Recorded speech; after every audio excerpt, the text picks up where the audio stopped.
Hey everyone, it's Rissy again. I decided to make this video about my diagnosis with Crohn's disease.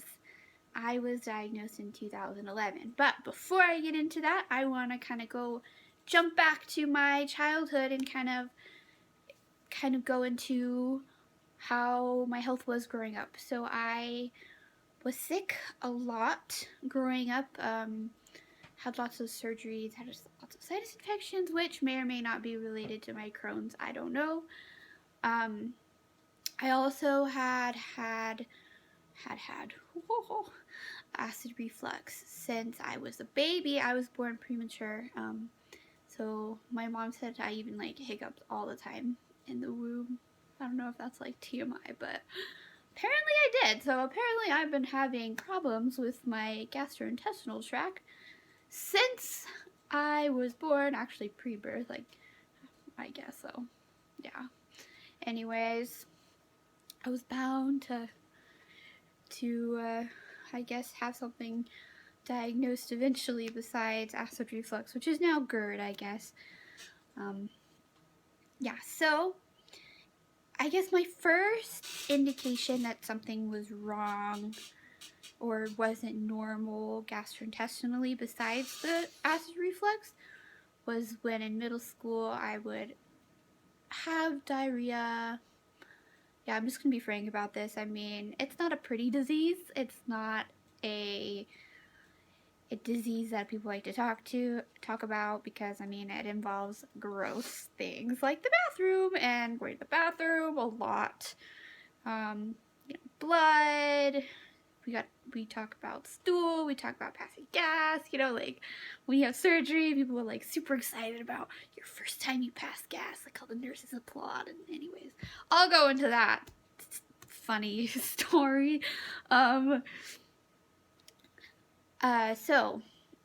what was I saying? Back to middle school, I would have irregular bowel movements weekly, and I, being a middle schooler, was like, oh, most people must have this pain when they go to the bathroom and diarrhea often. And so I didn't really tell anyone. I just thought it was normal. So I just kind of lived my life. It didn't really bother me that much. It wasn't that bad.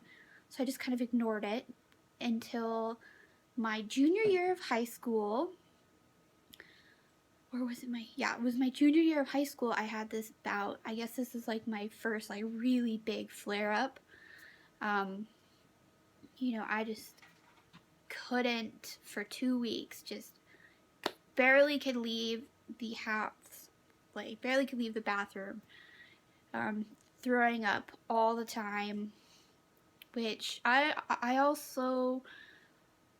throw up a lot. I throw up every day basically because of my Crohn's, mixed with my acid reflux. So that's, throwing up is kind of like a daily thing for me, but this was like a lot more than normal.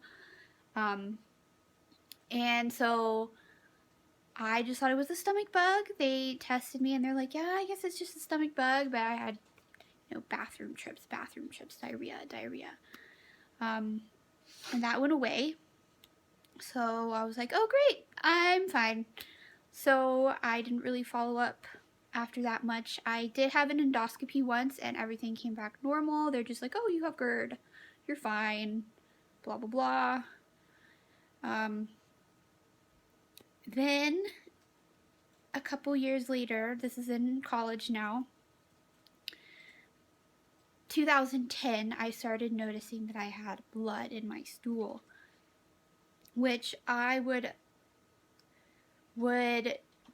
kind of make excuses about, like, oh, it must be because I'm going to be starting my period soon. So I was never really sure in my head, because no one wants to think something's seriously wrong with them. I know I don't. Well, didn't.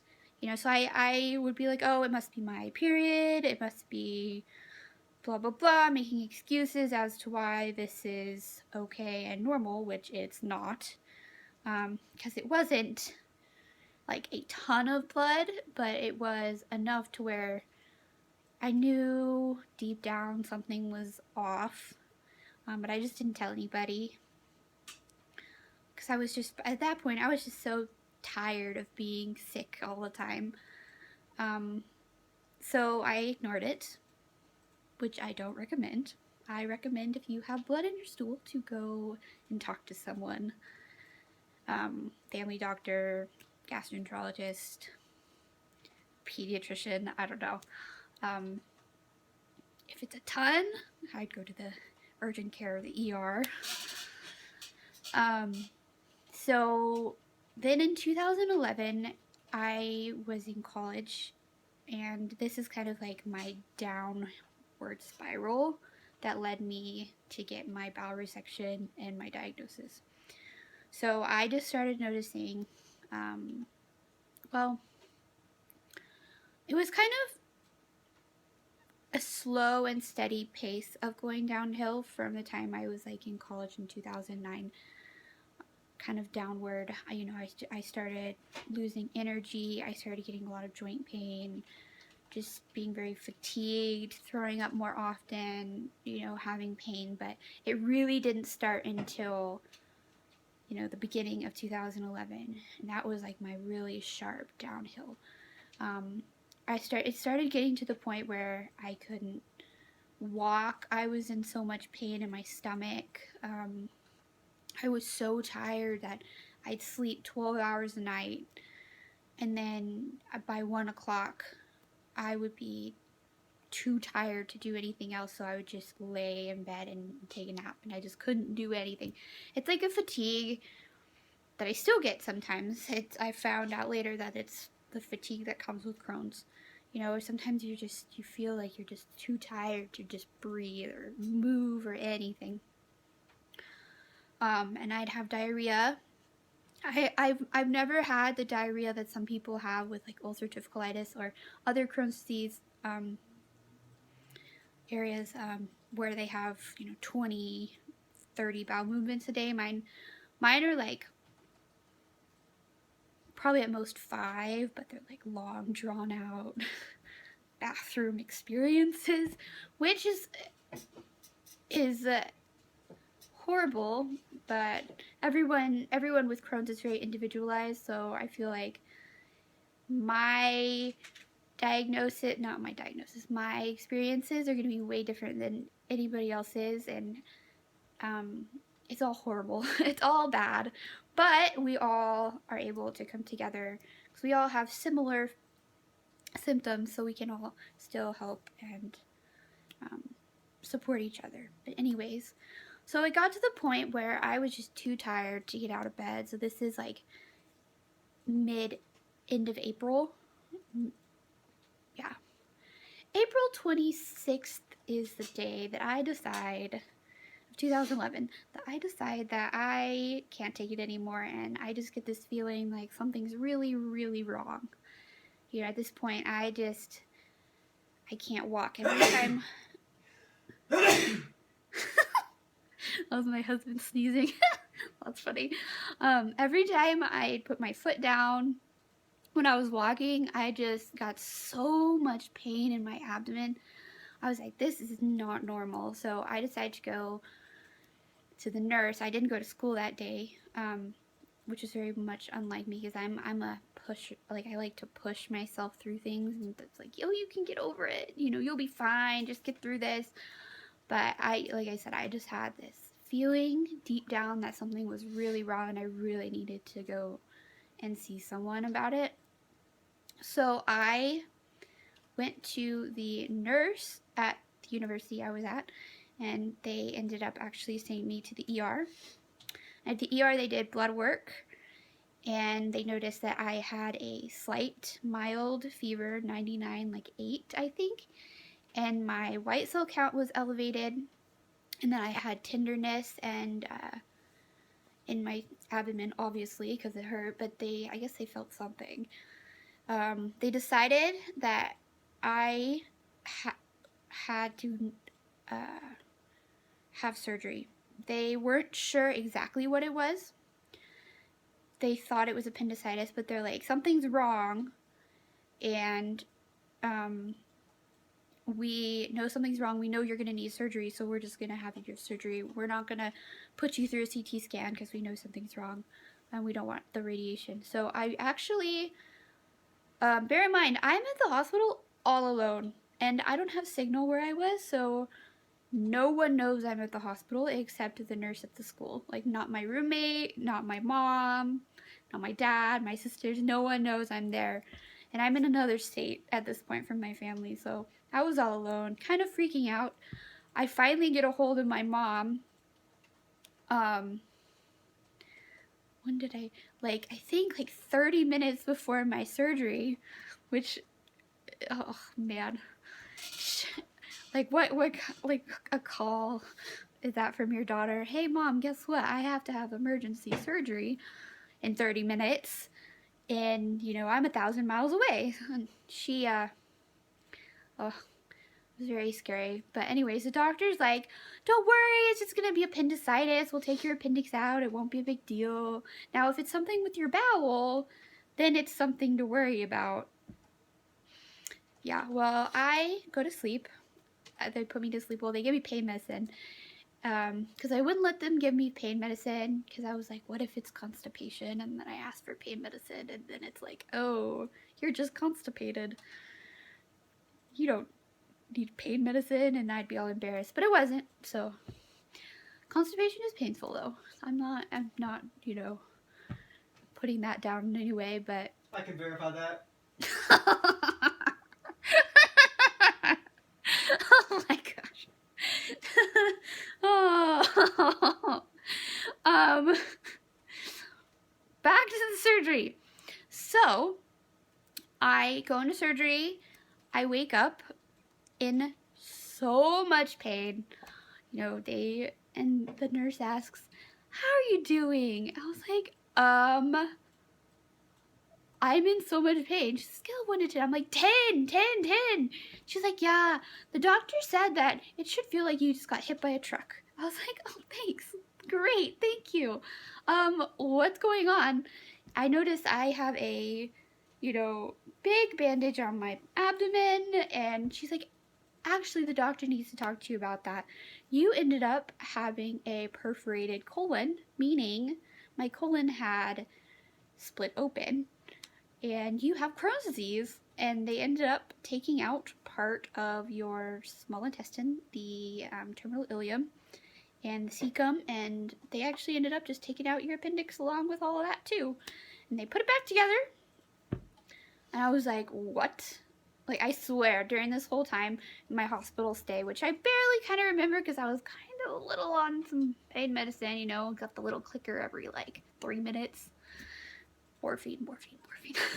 Yeah, I don't remember that much, but I do remember having to have the doctor explain to me what happened and what my diagnosis was and what was going on multiple times, because I just like, it just didn't sink in for a while. It was just so sudden. And actually, I remember once I got to my hospital room, I was in so much pain. I asked the nurse, I was like, can you just put me back to sleep? Because this just hurts. Just put me back to sleep, please. They didn't. They just gave me the morphine and the Vicodin. But the next day, my mom finally got there in the evening, because I was like a small town. I was really lucky. There was like a visiting surgeon from a medical school that was just in the tiny little hospital for the year, and I just happened to be lucky enough to be there when he was there, and so he was able to do my surgery, and it was done well, and I was lucky for that. But they actually told me later that because my bowel had perforated, if I hadn't have gone to the hospital, they said I probably would have only had another day and I could have died. So they said I was the sickest patient in the hospital at the time, which is really scary to think about. So now, when I get symptoms, I'm a lot more cautious about pushing myself and getting through it and talking to my doctor and letting them know what's going on so I don't get to that point again, because that was very scary. So, So yeah, I had ulcers and an abscess all through my terminal ileum, which they removed several inches of. I don't remember exactly how much, and then they put it back together. Yeah, so I am a proud member of the semicolon club. I only have semi of my colon. Very funny. So I was in the hospital for 9 days, and then I was staying in a hotel for another 10 days, and then my mom and I took a road trip home because I couldn't fly, which I don't remember very much of, back to my hometown in the good old Texas state of Texas. So, which I love. And yeah, so that's my diagnosis story basically. I ended up having to take 2.5 years off of school after that because even though I had the surgery, my Crohn's came back. A couple months later, I had ulcers again. So I've been kind of going through treatments, which I'll have a whole video of my, after diagnosis till now, what my treatments have been and how I've dealt with that. But yeah, that's my diagnosis story. I can tell you from my mom and my sister's side of the story, they were on the phone with the doctor during my surgery, and apparently my whole family was kind of freaking out because my mom heard the doctor, heard the nurse say, yeah, he's having to do the bowel resection, like take out part of the bowel. So my mom's like freaking out, like, oh my gosh, what is this doctor doing to my daughter? Taking out her intestines? Like, is he crazy? Yeah, so that's kind of, I look back at it as kind of humorous now, but I just can't even imagine what my family was going through when I was asleep, in surgery. It was supposed to take 45 minutes. Didn't take 45 minutes. It took like 4 hours, and so they were worried, and I would be worried too if it was one of my family members, and if I had any way of knowing, I would have been worried, but I was asleep, so I woke up in a lot of pain. But anyways, I have a scar on my abdomen, which I will not show right now, because it's too much of a hassle. But it is on my right side, and it's like 6 or 7 inches long. It's kind of like, and yeah, that's where they opened me up. They first went in endoscopically using cameras because they thought it was appendicitis. So yeah. Anyways, if you have any questions, let me know. Leave comments, message me. Please like my video and subscribe to my channel. I plan to do as many videos as I can.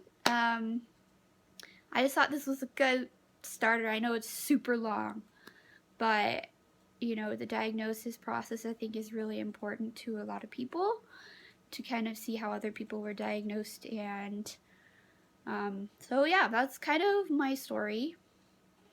If you want more details about certain parts, I realize I haven't been looking at the camera sometimes. I just look at myself, which is really bad, but I do. Yeah, if you have any questions about certain parts or want to know more about something, or certain experience, like the hospital stay, my emotional acceptance of the Crohn's, which I don't think I really fully accepted it for like a year after my diagnosis, but I'll get into that in another video. So yeah, I hope you subscribe to my channel. Thanks for watching. Like I said, I know it's long, and I hope you have a great day. See ya!